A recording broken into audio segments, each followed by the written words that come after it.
I grew up the truly invisible middle daughter. While my sister Emma was consistently praised, parroted, and financially subsidized, I quietly worked two separate, draining jobs just to pay my own student loans and daily rent. Emma, meanwhile, effortlessly floated from one opportunity to the next, a failed internship, a brief class, always relying completely on their endless parental safety net. My mother, Elizabeth, would effusively praise Emma's smallest effort, celebrating her minimum achievement with grand, expensive parties and generous financial gifts. My own long, exhausting shifts as a dedicated dental assistant, which required real, tangible skill and dedication, barely earned a passing glance or a grunt of acknowledgement. My father, Robert, the silent and passive enabler, simply stayed firmly neutral, silently avoiding conflict at all costs. The cold foundation of our family was cemented early. Emma was the precious investment. I was the dependable, boring utility.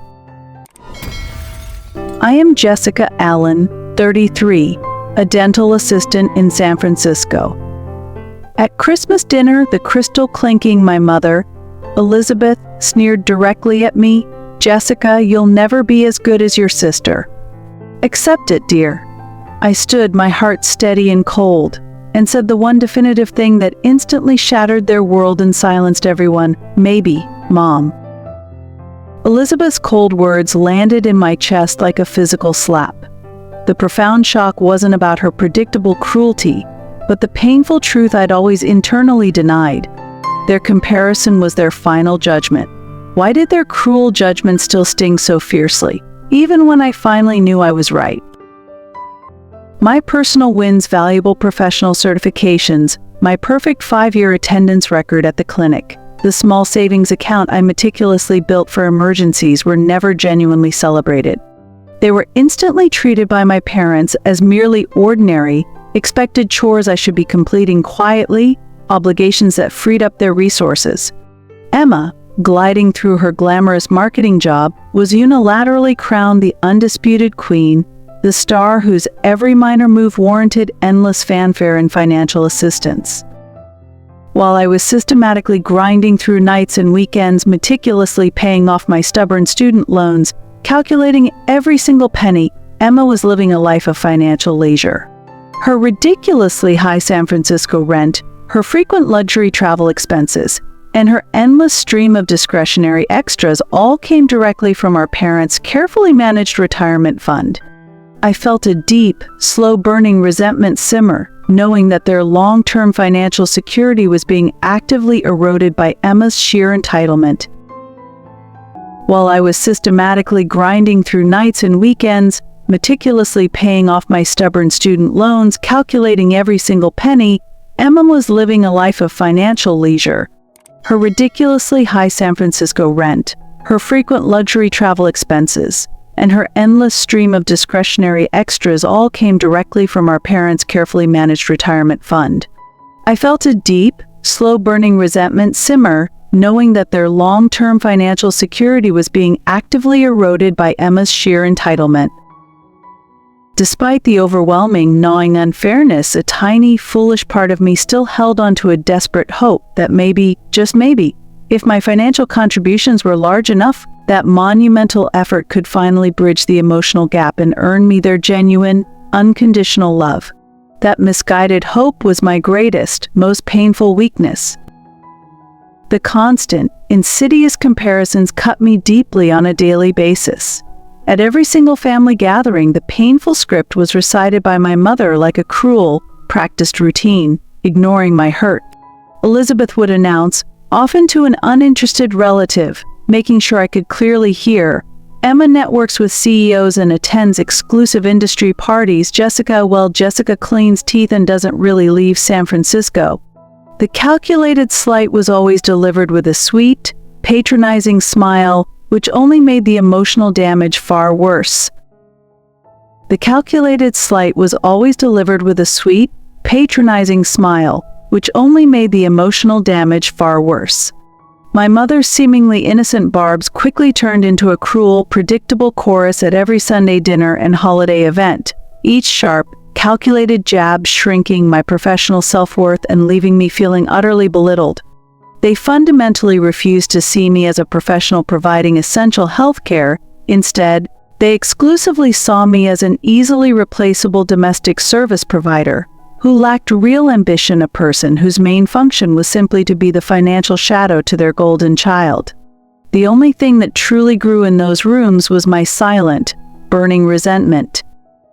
Facing that constant, cold disdain, I instinctively did the only thing I had ever truly known how to do. I doubled down on my professional efforts. I took on relentless extra shifts, eagerly volunteered for weekend call-ins, routinely covered my coworkers' absences, and aggressively chased any and every chance to earn more and learn more. It wasn't purely about the money anymore. It was about trying desperately to prove to myself and to them that I was inherently worthy on my own stringent, professional terms. I convinced myself with every late-night shift that if I could only achieve an undeniable, measurable level of success that stood completely independent of their expectations, the cruel comparison would finally, definitively stop. That fierce determination to be recognized, though exhausting, was still fueled by a tiny, flickering ember of desperate, misplaced hope for their acceptance. Even after all the sleepless nights, the relentless physical sacrifices, and the genuine, measurable success I achieved, my efforts were still cruelly and immediately dismissed as simply what I should do, the bare minimum required to be a self-sufficient adult. My accomplishments were never once seen as personal triumphs. They were cold-heartedly viewed as mere duties, obligations that somehow conveniently freed up my parents' precious time and money to generously fund Emily's endless, manufactured needs. Genuine gratitude for my stability never arrived. Instead, their constant expectation of my silent financial compliance only grew larger and more demanding. That stark, brutal reality that my absolute professional best was their family baseline left a deep, burning bitterness in my mouth, solidifying the painful understanding their approval was a false currency I could never truly earn. This profound unfairness finally led to a crucial choice. I was done chasing ghosts. But who finally gave me the outside validation I desperately needed to definitively break the cycle? The eventual crucial turning point in my financial and emotional servitude arrived, not predictably from within my toxic family, but from the chosen, supportive family I had meticulously built outside of it. Daniel, my deeply compassionate coworker and now closest friend, and Chloe, my incredibly blunt but fiercely loyal roommate, were the objective voices of reason I desperately needed to hear. They watched my physically draining cycle with professional, objective horror. Daniel once stated, his voice gentle but firm, "Jessica, you are essentially funding everyone else's comfort and actively maintaining their fragile illusion of financial stability. They have no incentive to change." Chloe was characteristically more direct, with urgency and fire. "Stop being the human ATM, Jess. Your intrinsic worth isn't measured by your bank transfers. You need to start aggressively protecting yourself and your future before they financially bleed you completely dry." Their objective, unwavering validation finally cracked through the decades of insidious toxic conditioning. They helped me realize that the highest form of self-respect was finally establishing firm boundaries, not continuing to fund the Hall family's chronic, entitled financial irresponsibility anymore. That realization, though terrifying, was my first, real, cleansing breath of hope. With Daniel and Chloe's objective, supportive framework firmly surrounding me, I finally allowed myself to truly picture a future entirely defined by my deliberate choices, my growing professional ambitions, and my personal desires, rather than the desperate, toxic needs of the Hall family. My new dreams were beautifully small, yet powerfully and unequivocally mine, securing a tiny, sunlit studio apartment all to myself, diligently enrolling in advanced restorative dental classes to finally upskill, and meticulously creating a detailed personal budget. This budget would, for the very first time, be completely free from the toxic, unending financial drain of Emma's expensive whims. Every single line item in that ledger was a deliberate choice made purely for my long-term security, not for their immediate comfort. Their constant, genuine encouragement was the clean, vital air I needed to breathe after decades of emotional suffocation. For the first time, I felt a deep, profound sense of trust, not in the abstract concept of blood ties, but in the new, strong boundaries I was about to build, and the healthy, safe connections I had already forged. These chosen connections were my true, invaluable network. They didn't view me as an endless ATM or a professional failure. They only saw potential. Their unwavering belief gave me the crucial courage to prepare for the inevitable, necessary confrontation at the next family dinner. The critical setting for the final, necessary confrontation was Emma's latest job celebration party, a lavish, excessively expensive affair fully paid for, naturally, by my parents' increasingly depleted savings. This party, like all the others before it, was carefully designed and staged as a backdrop for Emma's effortless, subsidized success and my own invisible, thankless role as the perpetual quiet family financier. I knew with absolute certainty they would, without fail, try to humiliate me first to preemptively shut down any challenge to their established hierarchy. For days leading up to the event, Daniel and Chloe helped me meticulously rehearse my single, definitive line. My planned response was not designed to be an emotional outburst. It was intended as a surgical, cold strike of absolute truth.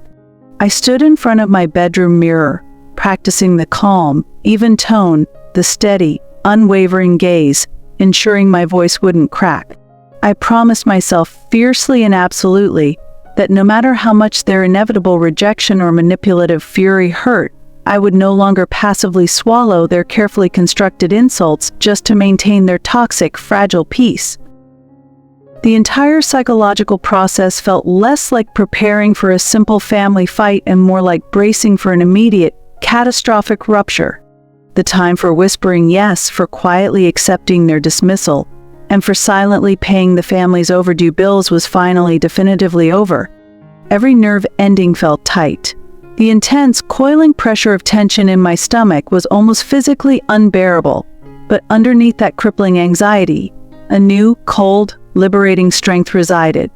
I put on the most professional, expensive dress I owned, purchased entirely with my own hard-earned money.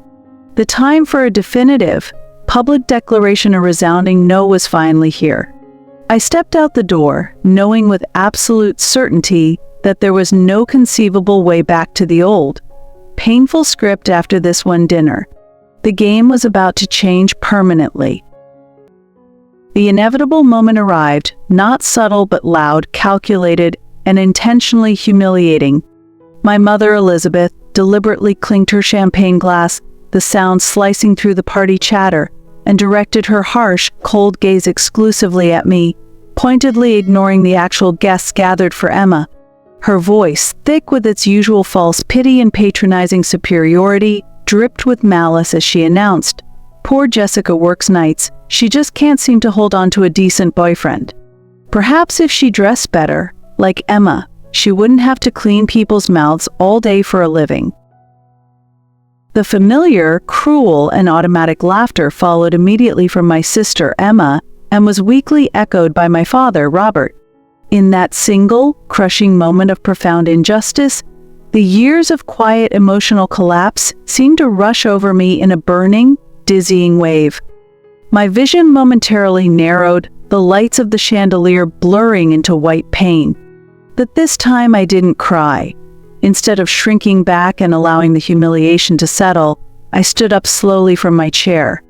My movement was slow, measured, and absolutely deliberate, forcing the focus of the entire room to reluctantly shift from the star sister to the silent middle daughter. I took a deep, steadying breath, the one I had relentlessly rehearsed for days, met my mother's cold, expectant eyes head-on, and prepared to deploy my truth. My voice, when it came, was low, completely calm, absolutely steady, and carried zero emotional inflection. I had their undivided attention. Every single person, including Emma, who suddenly looked genuinely nervous and exposed without her usual safety net, was waiting for my usual stammering self-defense or my tearful retreat. They got a clean, professional, and irreversible break instead, the game was over. I was finally ready to calmly reveal the truth that would instantly change the financial and emotional landscape of that toxic room forever. I met Elizabeth's cold, demanding gaze. My voice low, steady, and entirely devoid of any emotion, cut through the residual tension of her cruel joke like a surgical scalpel. "I actually know exactly how much my clothes and my job title matter, Mom. That's because for 3 continuous years I was secretly paying for yours." The initial shock that gripped the room was absolute and palpable. I continued my professional, calculated delivery, listing the precise, devastating details. Those quarterly property tax payments, the ridiculously expensive premium health insurance, the monthly car payment you always told everyone Robert effortlessly handled. That was me. Every single time. That was entirely my humble cleaning teeth money at work, funding your illusions of upper middle class stability. Then, I deliberately turned my entire attention to Emma, whose signature smirk had completely and instantly vanished, replaced by an exposed, fragile confusion. And Emma, your absurdly high San Francisco luxury rent, the entire marketing budget trips you never actually submitted receipts for, the entire structural stability of your glamorous, effortless life. That was also me, all 3 years straight from my dental assistant's paycheck. The entire table instantly erupted in a confused chorus of stunned whispers and gasps. Robert finally lifted his eyes from his plate, a mixture of profound confusion and sudden, acute guilt clearly mixing on his face. I raised my hand authoritatively for immediate silence, my profound internal resolve hardening instantly into cold steel. "Tonight, I am definitively done. I'm done funding your collective failures. I'm done paying for your toxic peace and your fabricated image." My cold, concise announcement immediately cracked the fragile, decades-old family script that had emotionally and financially. For them, I realized I was never truly the loving daughter. I was merely the easily manipulated, quietly compliant source of endless income. Now, that convenient source was entirely shut off, definitively and forever. My quiet, professional power immediately and irreversibly shifted the entire family dynamic. This final act wasn't fueled by fleeting revenge. It was driven by the necessary process of reclaiming my financial resources, my emotional energy, and my entire professional future. It was about firmly choosing self-respect over long-term submission. I felt the absolute immense relief rush through my body, immediately replacing the physical anxiety. The ultimate question is, with the undeniable evidence I had just publicly presented, did they try to quickly deny the transactions, or did they immediately pivot to the full-force emotional attack, labeling me a traitor? My quiet, concise truth, the listing of my family's debts and my secret financing of their lives hung suffocatingly in the air, instantly heavier than the massive crystal chandelier above the dining table. A powerful wave of profound, immobilizing shock literally rolled across the entire table, freezing every single face into a silent, horrified mask of disbelief. The immediate, chaotic aftermath was not sound, but a deafening absence of it. Inside my own body, 2 powerful, opposing forces collided with violent energy, a crushing, overwhelming, decades-old fear, the terror of ultimate, public rejection by the people who were supposed to love me, and an incredible, liberating relief. The enormous, physical burden of the toxic secret I had carried for years was finally, definitively gone, lifted from my shoulders in that single sentence. Elizabeth's face immediately cycled through the expected stages, first raw, sputtering anger, then furious, adamant denial, and then a deeply wounded, intensely theatrical betrayal, as if I was the true perpetrator. Robert only looked down again, sinking lower in his chair, utterly unable to meet my steady gaze. His characteristic, profound silence was now the loudest, most damning indictment in the entire room. But I firmly refused to let the moment pass or to disappear back into my old, quiet role. I stood perfectly still, meeting every single shocked stare with an unblinking, calm resolution. My essential job in that room was fundamentally done. I was no longer there to passively defend myself. I was there only to announce an undeniable, permanent change in the family's financial and emotional structure. A few distant cousins who were financially close to Emma looked utterly confused, their earlier polite, festive smiles dissolving instantly. The fragile social contract, the comforting, public illusion that Emma was the successful and independent one, purely on her own merit, was publicly and irreversibly decimated. I felt momentarily lightheaded and dizzy, yet profoundly, gloriously alive.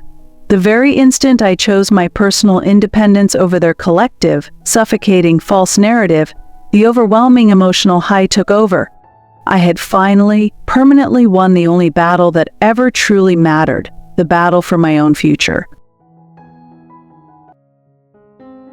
The silence of the shocked room instantly shattered as denial swiftly morphed into classic, aggressive deflection. My mother, Elizabeth, predictably launched her full-force emotional counterattack, spitting, her voice dropping to a dangerously low, venomous tone. "You actually think you're better than us? You are a cruel, spiteful child. This pathetic, calculated stunt simply proves you'll always be nothing more than a resentful, bitter assistant whose only purpose is to destroy the family." Emma, completely forgetting her earlier nervousness, tried to grab my arm physically, whispering frantically about family loyalty and damaging our reputation, but I instantly pulled away, barely feeling the contact. Their entire predictable emotional attack, designed to induce shame, had zero discernible impact. The old, deeply carved hurts were finally beautifully hollow. I felt nothing in response to their fury but a deep, overwhelming, profound sense of relief. My final, deliberate statement wasn't intended to justify or explain myself. It was strictly to declare a permanent end. I looked calmly at my mother and father one last time and spoke clearly. "I'm not leaving tonight to deliberately hurt you. I am leaving permanently, because I finally realized my intrinsic professional and personal worth is absolutely not dependent on your approval or your false narratives. My transactional job here is definitively done." I immediately turned and walked deliberately toward the front door, my expensive heels clicking sharply and confidently on the marble floor. I didn't look back even once. The sound of Elizabeth's furious, desperate, and ultimately hollow cries faded rapidly behind me, replaced by a sudden, exhilarating silence. Outside, the cool, clean night air of San Francisco felt like a powerful, purifying, physical baptism. I was no longer merely Jessica, the dependable, undervalued dental assistant. I was Jessica, the survivor, the independent woman who had finally and firmly chosen her own path and her own self-respect. The true, lasting value I felt in that moment wasn't about money or professional achievements.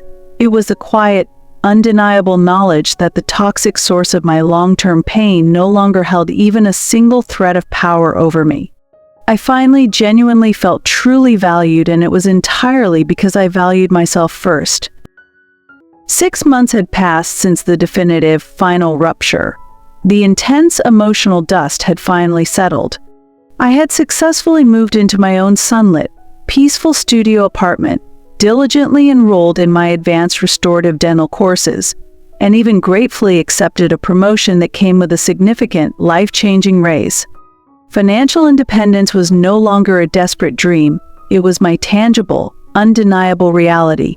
Daniel had seamlessly transitioned into my true professional mentor, and Chloe, the first person I trusted completely with my new stable budget, threw me a genuine, heartfelt housewarming party. My chosen, supportive family celebrated my success, not performatively for an audience, but with quiet, profound, and genuine respect. The contrast to the Hall family's fake fanfare was stark, overwhelming, and deeply therapeutic. Yet, some nights, sitting alone in the quiet sanctity of my perfectly organized apartment, a sudden, cold wave of profound emptiness would wash unexpectedly over me. I had successfully achieved every professional and financial goal I had ever fiercely wanted, but the resulting silence in my life was often deafening. I had successfully won my independence and completely destroyed their toxic financial hold over me. But the necessary price was a permanent, absolute severance. My parents and Emma had initiated zero contact, not a text, not a call, not an email. They chose their pride, their wounded ego, and their toxic financial narrative over their daughter's fundamental human connection. My true revenge was not a single, dramatic moment of confrontation.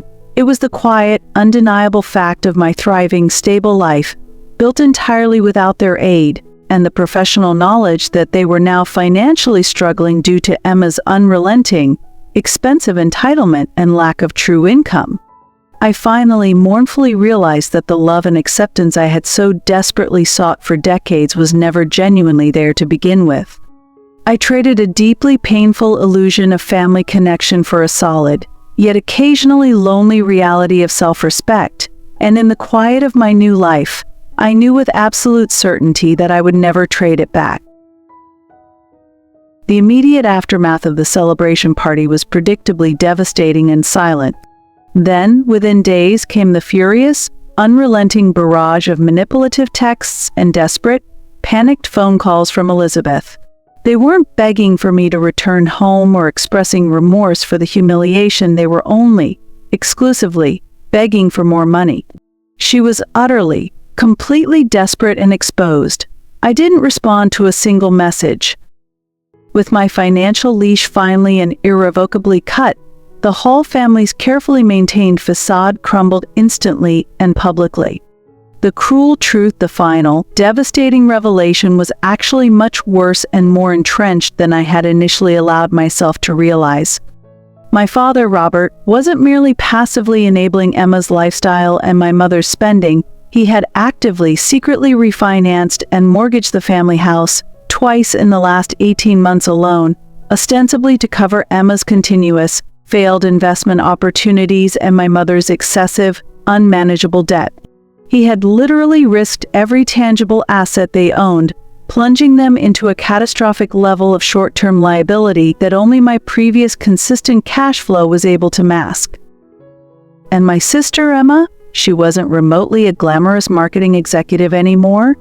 I soon learned she had been fired from 3 separate, legitimate jobs over the last year for incompetence and had been running a shaky, financially unsustainable, low-level pyramid scheme for months, funded almost entirely by my parents' dwindling equity. She was an absolute, complete professional fraud, living entirely off generational assets and my own desperate compliance. The terrifying realization hit me with cold, professional certainty. I hadn't simply been the dependable, quiet middle daughter. I had been the primary, undeclared, and shamefully exploited financial stabilizer for a family unit that was actively, knowingly collapsing under the immense, crushing weight of its own massive accumulating debt and entitlement. I had chosen myself, and that choice, walking away at the moment of maximum dependency, had unequivocally saved me from being permanently dragged under and ruined alongside them. But the definitive knowledge of their ultimate fate, imminent financial ruin and potential foreclosure, due entirely to their own pride, entitlement, and fraudulent actions, brought no triumphant, euphoric joy. There was only a heavy, profound sorrow for the loss of the functional family I had desperately pretended to be part of for so long. My revenge was not the ruin itself. My revenge was the ultimate cold-blooded and non-negotiable independence. It was the fierce, decisive refusal to continue being their sacrificial shield against the harsh, immediate reality of their consequences. That pure, unadulterated freedom, bought at the price of my entire original family, was my only hard-earned trophy. I finally mournfully realized the final, cruel truth. They were not emotionally capable of genuine, unconditional love. They were only capable of a constant, consuming transaction. But what became of the Hall family when their primary, silent transaction source finally, permanently ran dry, and the true debt collector came knocking at their heavily mortgaged door? 8 months after the definitive rupture, the predictable, inevitable sound sliced through my new peace. The phone rang. It was Robert, my father. I knew instantly, with absolute certainty, This call was not about attempting an emotional connection or expressing belated remorse. It was a desperate transactional SOS. Robert's voice, usually a model of emotionless neutrality, was weak, stripped of its usual authority. He didn't offer a single apology for Elizabeth's public cruelty or his own lifelong silence. Instead, he immediately started talking, using carefully vague, panic-driven language about liquidity issues and short-term bridge solutions.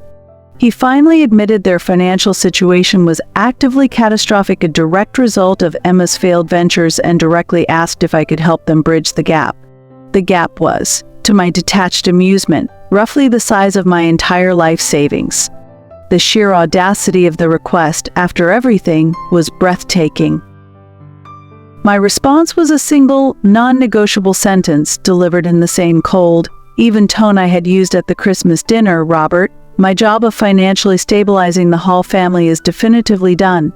I suggest you talk to Emma about her marketing solutions now. I hung up immediately mid-sentence. The call confirmed the final, cruel truth I already knew. Their attempted reconciliation was purely and simply transactional. That moment of cold, profound validation was worth far more than any apology they could have ever offered. A few desolate weeks followed Robert's desperate, transactional phone call. Then, the silence returned, a heavy, empty void that settled over my apartment. It was briefly and suddenly broken only by a terse email notification from Chloe, a link to a local San Francisco news article detailing a public foreclosure notice served on a prominent, large property in our old neighborhood. I clicked the link, instantly bracing myself, though I already knew with a sickening certainty what I would see. It was the Hall family home. Robert's reckless, secret double mortgaging, Emma's disastrous, fraudulent pyramid scheme, and Elizabeth's entire lifetime of unsustainable consumption had finally, violently created a financial black hole. The house, the very last tangible symbol of their carefully fabricated stability and upper-middle-class illusion, was officially and publicly lost. I wish I could tell you that I felt the immense, triumphant joy I had once morbidly imagined. Instead, I felt only a profound, heavy, cold sadness. The house held years of deeply painful memories of dismissal and neglect, but it was also the backdrop of a functional family I had desperately tried to save and preserve, a family that only ever existed in my compliance.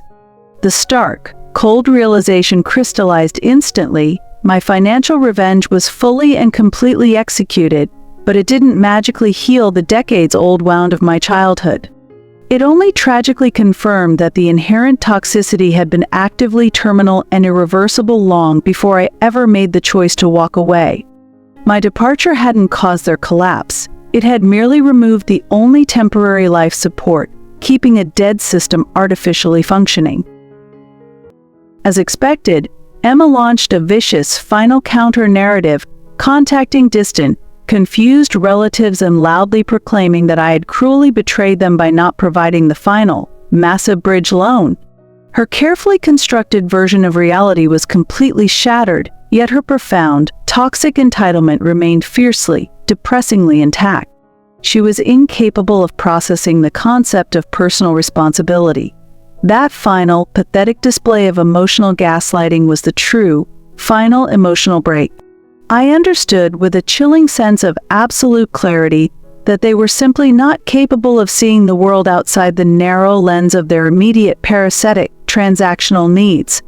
I changed my number, blocked all their known email addresses, and deliberately redirected my entire focus and emotional energy to my new, solid, autonomous life. My new life, peaceful and stable, was now entirely defined by the things they had always openly mocked: my valuable dental license, my meticulous savings account, my emotional maturity, and the genuine, quiet respect of Daniel and Chloe. I didn't get the perfect, loving family I had spent decades trying to build. Instead, I got something immeasurably more valuable: a completely clean slate and true independence. The greatest, most lasting revenge is simply walking away, thriving in full view, and closing the door forever to those who only ever saw your entire existence as a mere resource to be exploited. The entire story was never truly about simple vengeance. It was about permanently defining the real, essential meaning of self-respect and autonomy. I was discussing the brutal foreclosure article with Daniel, feeling detached but professionally curious. He pointed out, gently and objectively, that I had single-handedly saved my entire future, and that the Hall family's complete financial collapse was a direct, inevitable result of their own catastrophic choices and Robert's gross financial negligence. That day, the harsh, painful reality of the situation finally sank into my consciousness, and instead of causing further despair, it unexpectedly transformed into a kind of quiet, profound healing. I fully realized, with total certainty, that the unconditional love I had so desperately craved wasn't merely conditional. It simply, terrifyingly, didn't exist for me within that dynamic. It never had. My ultimate victory was not destroying them financially, it was achieving complete emotional apathy toward their inevitable ruin.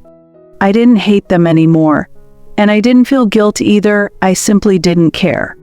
The only relationship I truly needed to repair and salvage was the fundamental one with the young woman who had internalized their cruelty and toxic dismissal for decades. That intense, shocking realization led to the truest, most essential form of self-love I had ever known, the fierce, non-negotiable commitment to treat myself with the exact same respect, generosity, and fierce protection I had completely wasted on the ungrateful Hall family for so many years. This family revenge story didn't culminate with a dramatic courtroom scene, a burning house, or a tearful apology. It ended, instead, with a quiet, decisive phone hang-up, the confident, rhythmic sound of my own footsteps walking away, and the profound, undeniable, peaceful knowledge that I had finally, permanently, unequivocally chosen me. The biggest takeaway: when people only see you as a financial ATM, the greatest revenge is taking yourself off the network. My newly acquired life was peaceful, but the Hall family narrative, the toxic lie they lived by, was actively, desperately loud in the background. Emma and Elizabeth were working overtime, strategically contacting distant, uninformed relatives and confidently telling them I'd maliciously refused a small bridging loan, a cruel withholding that had supposedly led to their unforeseen financial hardship and the subsequent foreclosure. Then came the inevitable disruption. A rarely contacted aunt, Carol, suddenly called me directly, clearly prompted and coached by my mother. Her voice was sympathetic, yet laced with thinly veiled, corrosive judgment about my supposed cold-heartedness and lack of family spirit. This sudden call forced my final stand, a necessary, public correction of the record that would neutralize their poison once and for all. I remained impeccably professional and utterly calm. Aunt Carol, I stated clearly, my voice unwavering, I actually gave my parents well over $150,000 over 3 continuous years. That was not a loan, a one-time gesture, or an investment. It was a silent, required monthly subsidy explicitly designed to keep their catastrophic debts secret from their bank and everyone else. I continued, delivering the full, cold truth bomb. I finally refused to continue my role as their secret financier. At the end, they weren't asking for a small bridging loan. They were asking for another $50,000 from me to cover Robert's secret, illegal second mortgage payment on the house. My only choice was saving myself and my career or co-signing their final, irreversible, catastrophic collapse. I chose to save myself. Aunt Carol's fragile sympathy immediately vanished, replaced by a stunned, uncomfortable silence and the clear dawning of the full, terrible understanding. My quiet, professional correction instantly and completely neutralized Elizabeth's poisoned narrative among the extended family. The undeniable truth, delivered calmly, had its own quiet, devastating power. I ended the call politely, feeling a final, profound sense of deep self-respect. I wasn't fighting for their acceptance or their love anymore. I was fighting for my reputation and the hard-earned perception of my personal and professional integrity. That was the final, definitive emotional battle I won. My life was finally and completely my own, built solely on solid, reliable ground. The final question remains: how do you completely and permanently rebuild your identity and emotional world when the very foundation of your past was a painstakingly constructed, toxic financial lie? The day the foreclosure notice on the Hall family home was publicly finalized, Emma's entire narrative immediately and violently shifted from tearful victimhood to open, malicious aggression. I knew with an unshakable certainty that they would never quietly accept responsibility for their own catastrophic financial choices. I instantly became the family scapegoat. My mother, Elizabeth, worked tirelessly, employing her finest theatrical skills to call every single person she had ever known, distant cousins, former neighbors, even my old dental school friends, painting me as the cruel, cold-hearted daughter who had intentionally destroyed her entire family's legacy over a petty, insignificant $50,000. The transactional nature of their emotional world was laid bare for all to see. The money was their god, and I was the heretic. For the first time since my childhood, Robert, my father, actively and vilely stepped into the manipulative arena. He deliberately emailed my professional work email, ensuring maximum psychological impact. His message was not to ask for more money, but to publicly shame me, viciously calling my choice of self-reliance and independence an act of selfish, cold, and utterly unforgivable betrayal against my own kin. Their collective, toxic narrative was now perfectly clear and united. The loss of the house, the shame of the debt, and the public humiliation were all unequivocally my fault. If only I had continued to play my assigned role, the quiet, compliant, invisible financier, their delicate, fabricated illusion of perfect upper-middle-class stability would have easily survived. I calmly showed Robert's email to Daniel, seeking professional perspective, not emotional comfort. Daniel's objective observation was the final, crucial piece of my healing. They're not reacting to the loss of money, Jess. They're reacting to the profound loss of power. You took away their primary and most effective ability to manipulate the one person they were absolutely sure they owned. That single, objective statement was the last psychological scar I needed to shed. I realized the true battle was against a deeply ingrained, toxic cultural expectation of servitude, not merely against three specific, flawed individuals. I wasn't acting against them in malice. I was fiercely standing up for myself and my right to an autonomous future. This clarity allowed me to draft a single, decisive, professional response to Robert. It contained zero emotion, zero blame, and zero justification. Instead, it meticulously contained an attached, documented list of the total payments I'd made to their names over the 3 years, along with original, time-stamped bank statements showing the exact dates and amounts. My financial proof was undeniable and professional. The total sum was far more damning than any accusation I could have made. I never received another single email, text, or phone call from any of them. The absolute, unassailable truth, presented in the form of clear, documented financial facts, immediately and effectively shut down their final, desperate attempt to reclaim their old narrative and their lost cash flow. The entire family, unable to refute the evidence, simply went silent, retreating into their own world of self-pity and mutual blame. The ensuing silence was not abandonment, it was peace. The Hall house was eventually sold at foreclosure. My professional name was completely cleared among the few relatives and colleagues who truly mattered. The final lesson is simple. You cannot and should not attempt to reason with entitlement and chronic, emotional manipulation.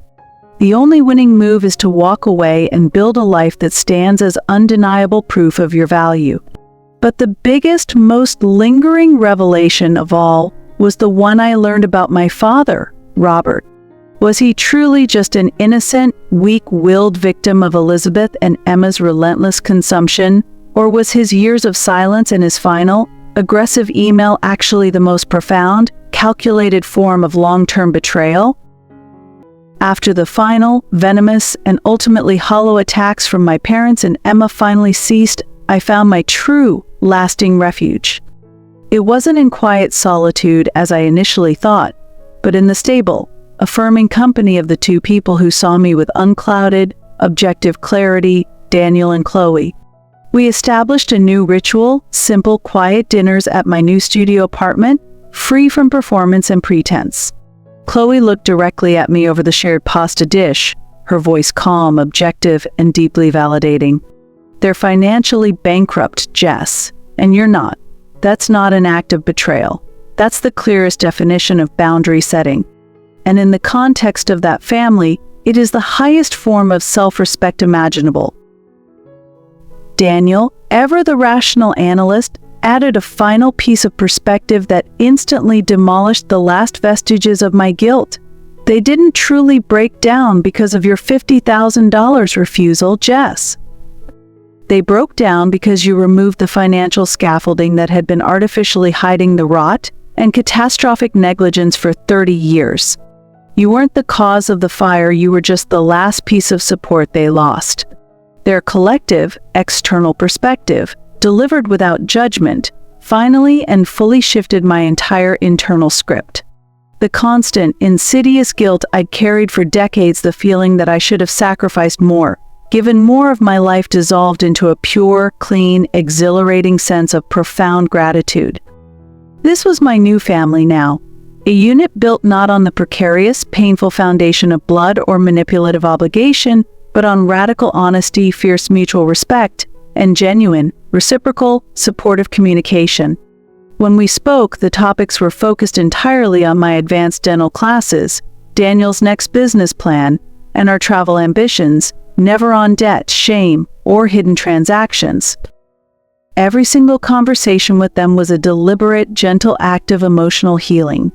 They consistently treated me as a competent, highly valued professional and a respected friend. As a result of their unwavering support, I began, truly for the first time, to treat myself exactly the same way.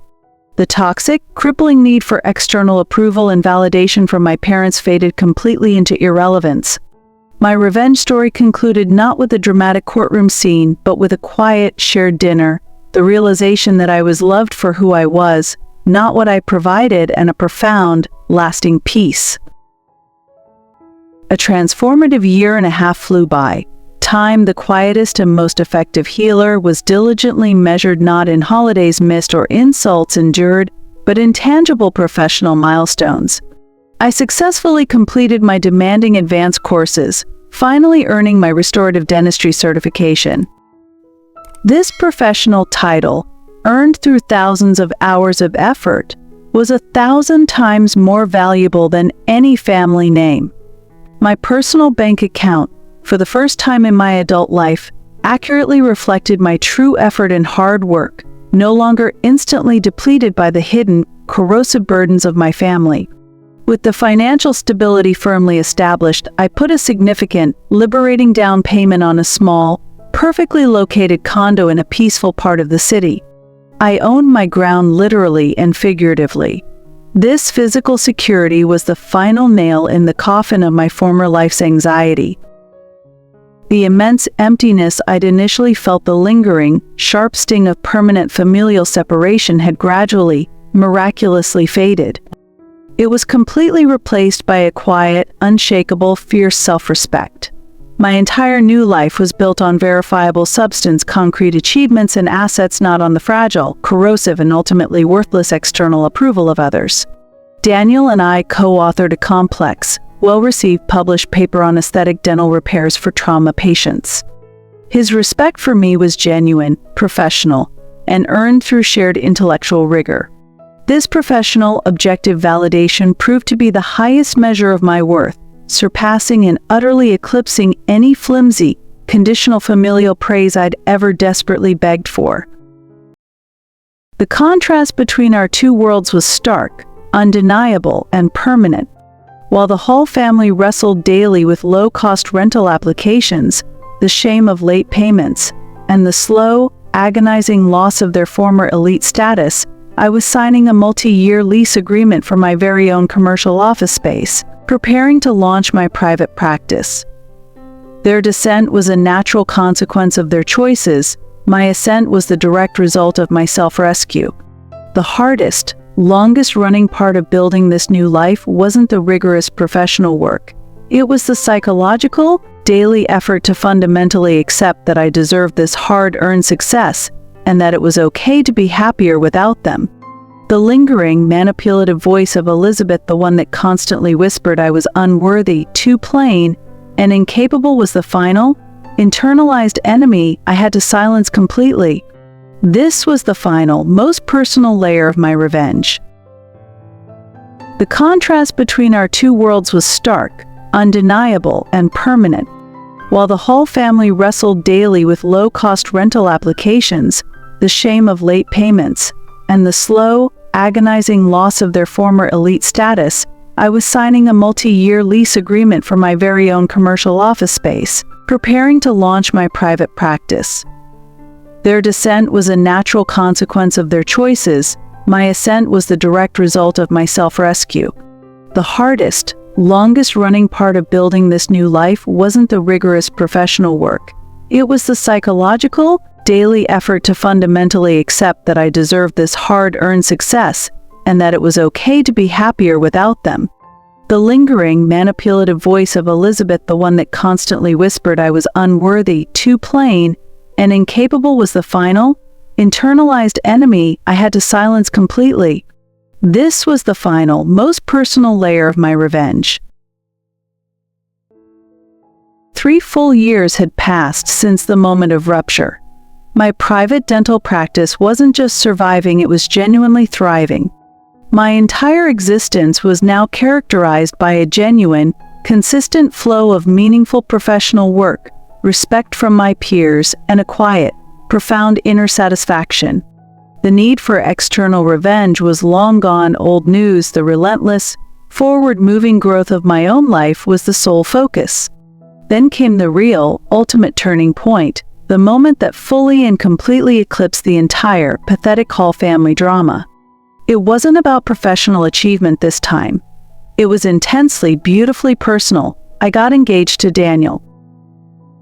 Daniel didn't fall in love with the Hall family's fabricated, upper-middle-class narrative or the money they once manipulated from me. He fell in love with the dedicated, competent, fiercely loyal woman I had always been in private. Crucially, he saw my intrinsic worth, my capacity for self-sacrifice, and my immense inner strength when my own blood relations consistently, willfully refused to acknowledge it. Building a future with Daniel wasn't an escape from my past, it was a deliberate, joyful choice to construct a new, healthy reality. It was the ultimate, defiant act of creation following an entire era of necessary, painful destruction. I realized the true, final step of my personal revenge wasn't just to succeed financially, it was to build a life so full of genuine, reciprocal love and respect that the very notion of their past toxicity could never, ever penetrate again. My entire legacy would henceforth be defined solely by my ethical choices and my achievements, not by the toxic lineage I had inherited. The occasional family rumor would still, inevitably, reach Chloe snippets about Emma's latest unstable job or Elizabeth complaining dramatically about the size and location of her small, rental apartment. These reports were pathetic, small, and utterly powerless to affect my day, my mood, or my decisions. They were no longer threats, they were merely distant, faint echoes of a past I had successfully banished. My future wasn't just secure and professionally safe, it was actively, brilliantly bright. I had professionally and psychologically earned the right to genuine, unconditional happiness, built firmly on solid financial and emotional ground. That unshakable stability was the direct, proportional result of saying no to that final, manipulative $50,000 request. I had won the most important battle of all, the battle to define myself completely, independently, and ethically. I had successfully turned my deep, personal trauma into a positive, forward-looking life trajectory. My story now serves as concrete, undeniable proof that the act of cutting off a toxic, financially parasitic family isn't a malicious act of destruction. It is the difficult, necessary, and ultimately life-saving act of self-preservation. I finally learned the profound, essential difference between family of origin and intentional community. But the most valuable lesson I can ever pass on is this: once you finally decisively draw the line of your personal boundaries, you have to be absolutely ready and willing to defend it every single day. Are you prepared to make that final, life-altering choice to choose yourself, even if it means losing the fragile, debilitating illusion of belonging forever? The sun set over my private office, casting long, peaceful, warm shadows across the meticulously organized space. This serene view was not a gift. It was the view I had fiercely, professionally earned. My entire revenge story was never truly about the Hall family's predictable financial ruin. That inevitable event was merely a logical, documented consequence of their toxic entitlement, their negligence, and their willful ignorance. The true, profound victory was the monumental internal shift. I successfully traded a painful lifetime of carefully walking on emotional eggshells for a firm, solid, unshakable floor meticulously built by my own labor and ethics. I traded the desperate, crippling need for their conditional, transactional love for a complete, affirming, and total self-acceptance.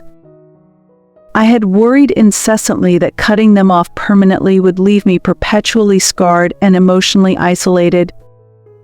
Instead, the separation revealed my deep, inherent capacity for resilience and, crucially, surrounded me with a supportive community, Daniel and Chloe, whose love wasn't a demanding transaction, but a genuine, unconditional gift freely given.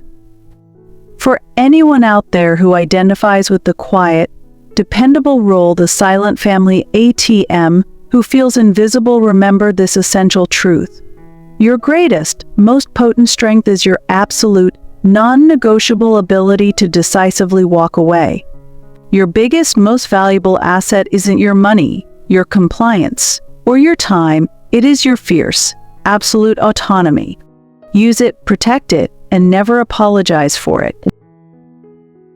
The past is a powerful, valuable lesson, not a life sentence to be perpetually endured. The Hall family ultimately lost their house, their reputation, and their illusion of status.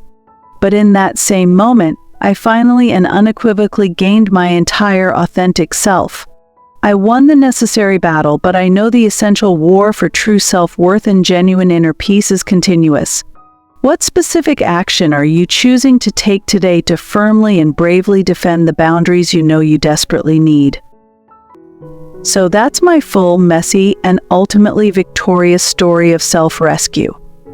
I sincerely hope that my journey from the quiet, compliant family ATM to a financially autonomous, self-made professional resonates deeply with you today. I'm not a special person. I was just finally brave enough to prioritize my own survival over their toxic demands. If you're currently stuck in a similar dynamic, constantly sacrificing your future for a never-ending family crisis, here are the 5 core, non-negotiable lessons I learned the hardest way possible. First, your intrinsic value is not tied to your sacrifice. The more you give to a bottomless pit of need, the deeper you will sink with them. You are not a martyr. You are a resource being exploited. Second, emotional debt is significantly heavier than financial debt. It is absolutely worth paying the severe emotional price of walking away early to avoid the perpetual financial ruin they planned for you. Third, the truest, most lasting form of revenge is competence. Focus entirely on building a life so secure, so stable, and so professionally successful that their inevitable collapse and toxic gossip become nothing more than irrelevant background noise. Fourth, documentation is your only shield. If you ever have to make that final break, make sure you can let cold, objective financial facts, not volatile, easily dismissed feelings, defend your integrity. And finally, the most important lesson, fifth, choose your community over your chemistry. Family is fundamentally defined by mutual respect, reciprocity, and healthy boundaries, not by the random, sometimes unfortunate, accident of blood. Daniel and Chloe are my chosen family because they respect my autonomy and cherish my presence, not my bank account. If any part of my story resonated with your own quiet struggle, please hit that like button to support the channel and signal that these stories matter. More importantly, tell me in the comments below, what was the hardest part of your own journey to walking away? I read every single comment. Don't let the toxic dictates of your past permanently decide your magnificent future.